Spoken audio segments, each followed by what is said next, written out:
ഇനി ഇന്നത്തെ വിനിമയ നിരക്കുകൾ നോക്കാം.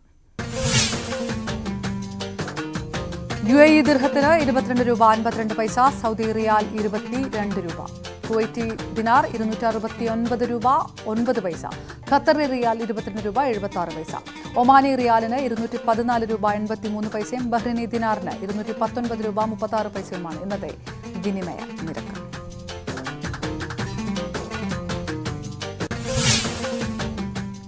ഇനി മറ്റ് വാർത്തകൾ നോക്കാം.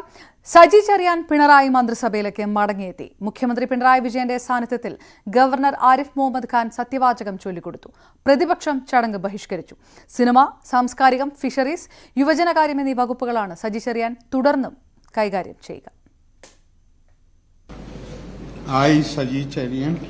സജി ചെറിയാൻ എന്ന ഞാൻ നിയമം വഴി സ്ഥാപിതമായ ഭാരതത്തിന്റെ ഭരണഘടനയോട് നിർവ്യാജമായ വിശ്വസ്തതയും കൂറും പുലർത്തുമെന്നും ഞാൻ ഭാരതത്തിന്റെ പരമാധികാരവും അഖണ്ഡതയും നിലനിർത്തുമെന്നും ഞാൻ കേരള സംസ്ഥാനത്തിന്റെ മന്ത്രി എന്ന നിലയിലുള്ള എന്റെ കർത്തവ്യങ്ങൾ വിശ്വസ്തയോടും മനസാക്ഷിയെ മുൻനിർത്തി നിർവഹിക്കുമെന്നും ഭരണഘടനയും നിയമമനുസരിച്ച് ഭീതിയോ പക്ഷപാതമോ പ്രീതിയോ വിദ്വേഷമോ കൂടാതെ എല്ലാ തരത്തിലുള്ള ജനങ്ങൾക്കും നീതി ചെയ്യുമെന്നും സഗൗരവവും പ്രതിജ്ഞ ചെയ്യും.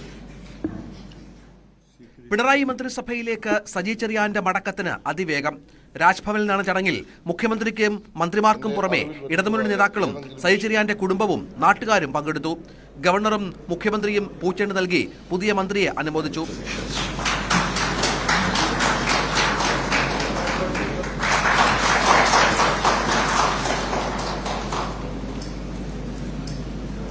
ഗവർണറുടെ ചായ സൽക്കാരത്തിന് ശേഷം സജി സെക്രട്ടേറിയറ്റ് അനക്സിലെ പഴയ ഓഫീസിലെത്തി ചുമതല ഏറ്റെടുത്തു. പ്രതിപക്ഷം സജി ചെറിയാൻ സത്യപ്രതിജ്ഞ ബഹിഷ്കരിച്ചു.